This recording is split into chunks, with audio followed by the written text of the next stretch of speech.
কেউই যখন উইকেট পাচ্ছিল না, ঠিক তখনই বোলিংয়ে আনা হয় মুস্তাফিজুর রহমানকে। তাকে দিয়ে করানো হয় পাওয়ার প্লের পঞ্চমতম ওভার। আর বোলিং করতে এসে মুস্তাফিজুর রহমান অবশ্য সময় নেয়নি, নিজের চতুর্থ ডেলিভারিতেই ফিরিয়ে দিয়েছেন ফখর জামানকে। দুর্দান্ত এক বাউন্সার ডেলিভারিতে পরাস্ত করেছেন ফখর জামানকে। তাতে সবচেয়ে বেশি খুশি হয়েছিল অধিনায়ক দাসুন সানাকা।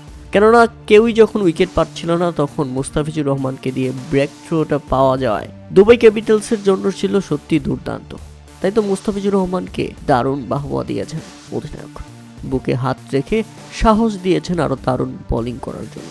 প্রথম ওভারে মুস্তাফিজুর রহমান খরচ করেন 11 রান, তুলে নেন একটি উইকেট। দ্বিতীয় ওভারও মুস্তাফিজুর রহমান 10 রান খরচ করেন।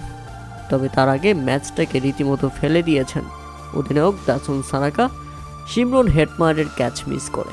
শিমরন হেটমায়ারের সেই ক্যাচটা লুফে নিতে পারলে এই ম্যাচটা শেষ দিকে বের হয়ে যেত, এবং শেষ দিকে মুস্তাফিজুর রহমান দারুণ বোলিং করে সেটাই করে দেখিয়েছেন।